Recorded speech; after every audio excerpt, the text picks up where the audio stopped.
Hi everyone, for today, we will discuss what does it make to be a human person. Today, we will discuss new topic and that is lesson number 3, the human person as an embodied spirit. When we say embodied means materialize, personify, epitomize, or in Filipino, we call that as kumakatawan. While the word embodied spirit, it refers to the inseparable union of body and soul. Now, what is embodied spirit?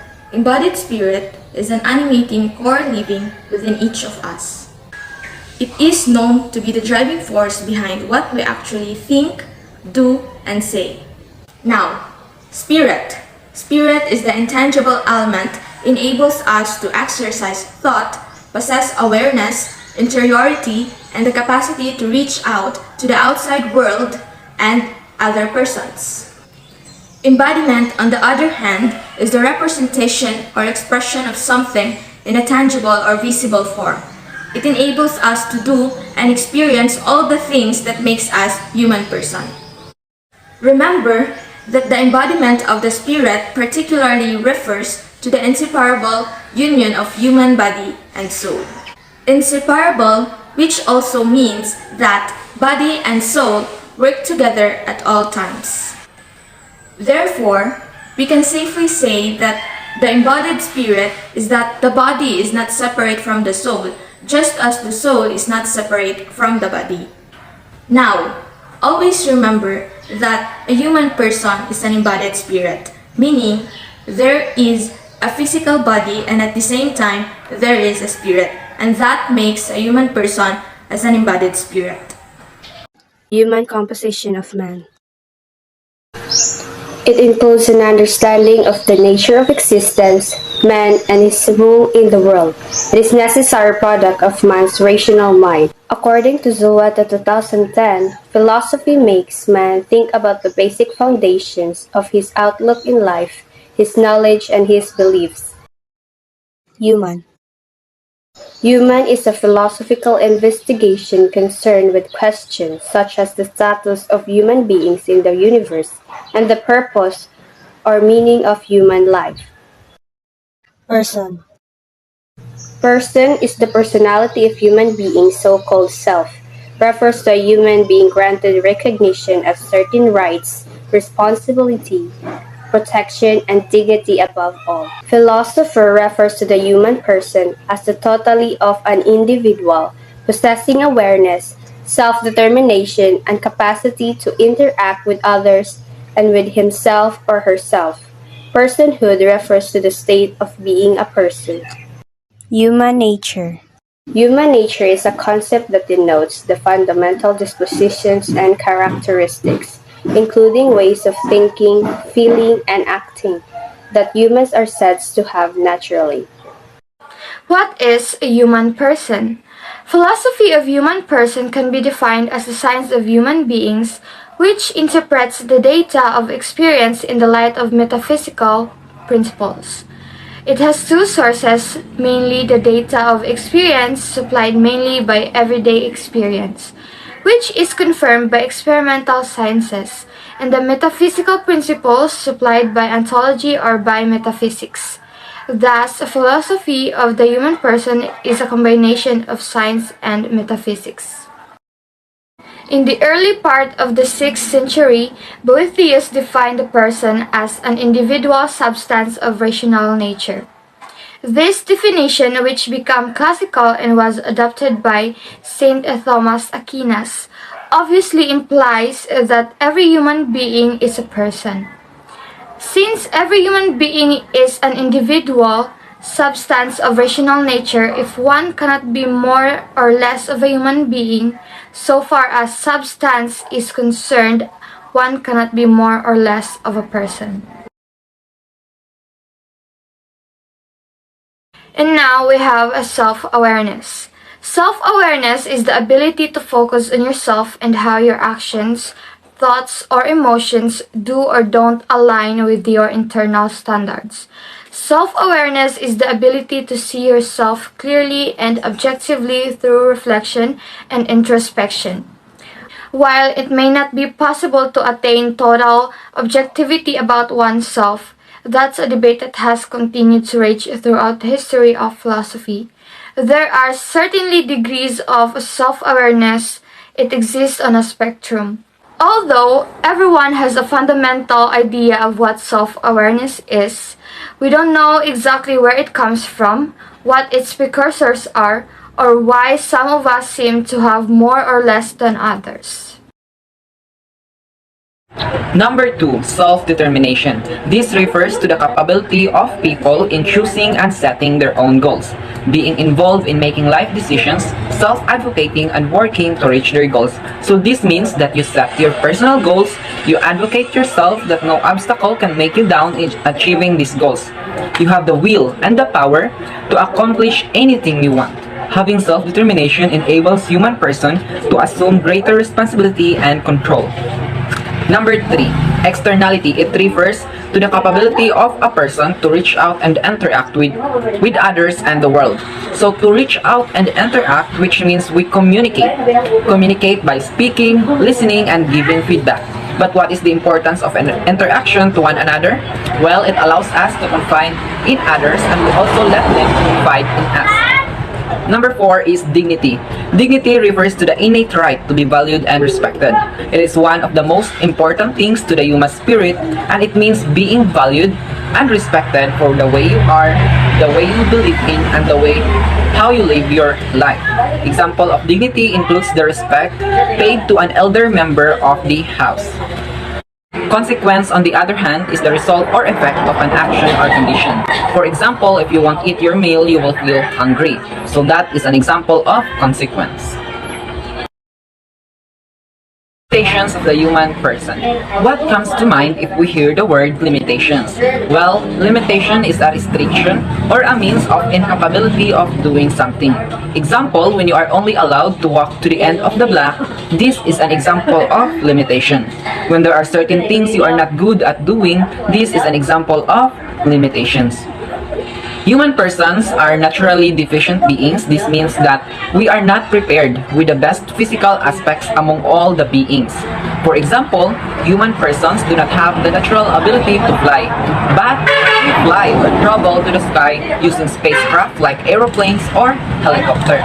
Human persons cannot breathe underwater without the aid of breathing plants. These are considered all examples of limitations of human persons. Some examples of limitations. Number 1, limit your relationship with others. Surround yourself by people who share similar attitudes towards life and goals. Toxic relationships should be ended as soon as possible because being selective about friendship will result in a sense of fulfillment. Number 2 is limit distractions. Putting a limit on distraction is another way to grow, to boost your productivity, and to improve your work-to-life balance. Number 3, a limit on saying yes. Learning to say no helps you put yourself first, and that's a part of a healthy mindset. Even if you hurt somebody else's feeling for a little while, you will know that you've done the right thing, because being incapable of turning requests down, however, will contribute to others taking advantage on you. Number 4, limit the number of tasks you attempt to handle. When multitasking, you can't focus fully on one single thing. As a result, you will need a lot more time to complete a task that would have required a fraction of the execution duration if you were really focused, right? So, you should handle things one at a time. Number 5 is to limit your belongings. Limit your material possessions and refocus on the spiritual. Build relationship, learn new things, and find your calling in life. Because a home filled with expensive things is eventually going to suffocate you if you don't have anything meaning to pursue. Limitations can lead to possibilities. Limitations are just the thing that can limit you. However, it is up to you to let them limit you or let yourself turn them into possibilities. Transcendence. It is the ability to change, be dynamic, and continually redefining oneself, which works with our facticity to create change. Transcendence means going beyond a limit or surpassing a boundary. Transcendence is the act of surpassing usual limits. How do limitations lead to transcendence facticity? It refers to the things in our life that is already given. You can transcend from your current limitations by having a positive attitude, think it before acting and speaking, be wise to the self before being wise to others. And the last one is build the self-confidence. Special temporal being. Special refers to space. Temporal refers to time. Spatial temporal or spatial temporal is used in data analysis when data is collected across both space and time. A person uses spatial temporal reasoning to solve multi-steps problems by envisioning how objects move in space and time. Spatial temporal being. As temporal beings, our most obvious limitation is our finitude, our finite quality or state. For example, walang forever pero meron talaga. As spatial beings, we are limited by our bodies to be present in two or more places at the same time. We are limited by space and the time. Our special temporal situations sets our preconditions of understanding. The body as intermediary. Intermediary means acting as a mediator or a Merriam-Webster. Having a body may prevent us from revealing what we really want to express. So how do we communicate with each other? We communicate by words.